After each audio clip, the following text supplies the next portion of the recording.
Hello, and welcome to this discussion on the land of the free. My name's Isabel Hilton, and I'll be chairing this session.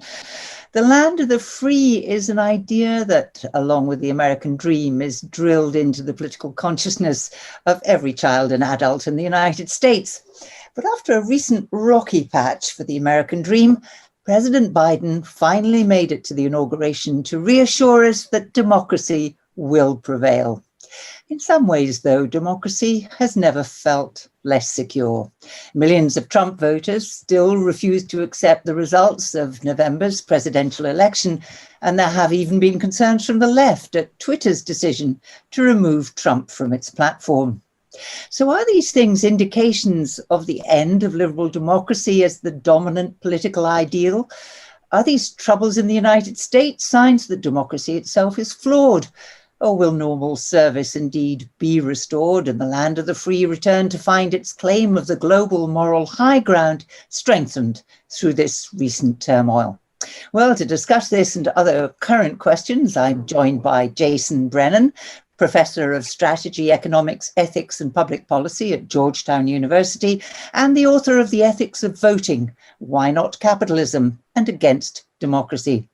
Sarah Elliott, the chair of Republicans Overseas UK, veteran of many Republican campaigns, who has written about how she learned to love Donald Trump. And by Jon Sopel, North America editor for the BBC and co-host of the BBC podcast Americast, and author of the just published Unprecedented. Welcome all. Now we're going to start our conversation, and you have exactly 3 minutes to address the same question. Is democracy at this point a flawed ideal? Is it something we should still be holding up? Jason, perhaps we could start with you. Yes, well, thank you. And thank you for having me this afternoon and my morning. I'm known as a critic of democracy, but I tend to think of myself as democracy's best fan. And the reason I'm its best fan is because I like it exactly as much as it deserves to be liked.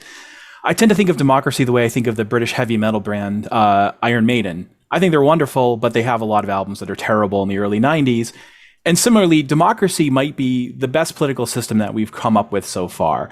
Nevertheless, having 70 years plus of experience and research studying what is going on in democracy and how it actually functions, we've learned that it has built-in systematic flaws. And to illustrate that, let me start by talking about the theory of democracy, which pretty much all of us learn in primary school in any democratic country.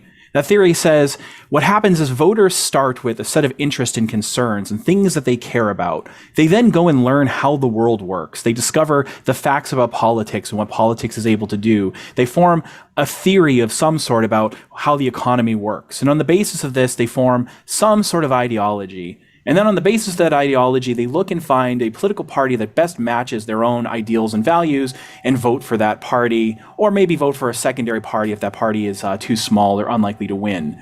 We all do this at the same time. And then politicians who want power supposedly will try to implement the policies that the modal voter or the median voter, or at least the majority of some sort wants. And thus democracy is supposed to be responsive to our interests. Now, if that's the story, it's a wonderful story, but it's not really true. Because what research has found over the past 70 years is that the overwhelming majority of voters are completely uninformed. They know almost nothing about politics. When they consume news, they look for information that simply reaffirms whatever it is they currently believe, and they're immune to new information. The overwhelming majority of voters actually are not even very ideological. Ideology is actually the province of the elite. Maybe only 10% of people in the UK or the US are genuinely ideological and vote on that basis. And the reason for this, we join political tribes in the same way we largely join sports teams as fans. Why are we like this? Because of bad incentives. Unfortunately, our votes don't count for much. If I vote one way or vote the other way, the same thing will happen. Everybody knows this. And so we are what we call in economics rationally ignorant and rationally irrational. We know that our votes don't matter very much, and thus we don't have an incentive to use them in a highly productive way. It's a built-in flaw inside of democracy, and we can't fix it unless we somehow fix the incentive structure that makes us ignorant and irrational. Well, incentivized to be ignorant and irrational, that's pretty damning. Sarah? Yes, democracy. Well, democracy is defined by government, by the people, especially the rule of the majority. And on its face, democracy doesn't seem like a bad idea. It means that people get to choose their government and their elected officials and so forth. But where the idea of democracy may be flawed is it's tricky to implement it and implement it well. So the founders of the United States were very much aware of this. They wanted to create a system of how do you respect and give voice to the majority as well as respect the minority and have them included in the political discussion so that the minority will not be or will not live under the tyranny of the majority. And also there would be a truly pluralistic society, and you're able to maximize individual freedom. Because with democracy, the thought is that freedom is then the outcome or the consequence. So how do you control the passions of the time so that decisions affecting the whole are well thought out, that they're reasoned and tempered with concern for all, so that you prevent the whims and the emotions and ignorance of the mob from carrying the day? So the American founders looked at history and saw how well-intentioned pure democracies had failed in this regard. And thus they created a constitutional republic. So a republic is where government's supreme power resides in a body of citizens entitled to vote and is exercised by elected officials and representatives. Thus, the US Constitution created institutions to provide checks and balances on the impassioned whims of the people. So we have 3 branches of government. You have 2 senators from each state. You have representation by population.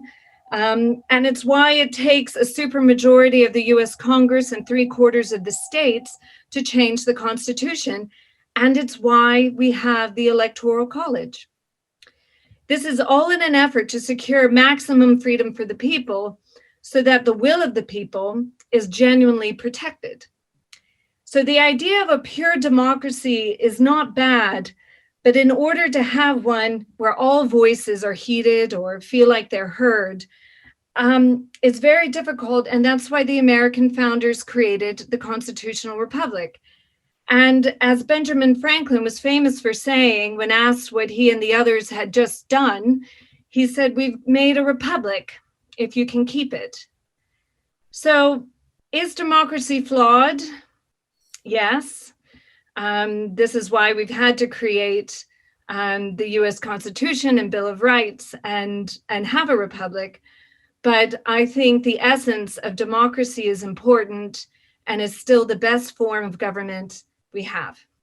Thank you, Sarah. So we are, I think, fairly clear that it's complicated to build and maintain a democracy. But Jon, I bring back to the question of whether the ideal itself is flawed. Well, thank you very much, and lovely to be with you all. I'll start with the Churchill quote, which I'm sure you're all familiar with, that is, democracy is the worst form of government, except for all the others. And I think if you make that your starting point, is it flawed? Yes. Is it a flawed concept? No, because I still think that, going back to Churchill, except when you look at all the other options, democracy is the best thing we have got out there.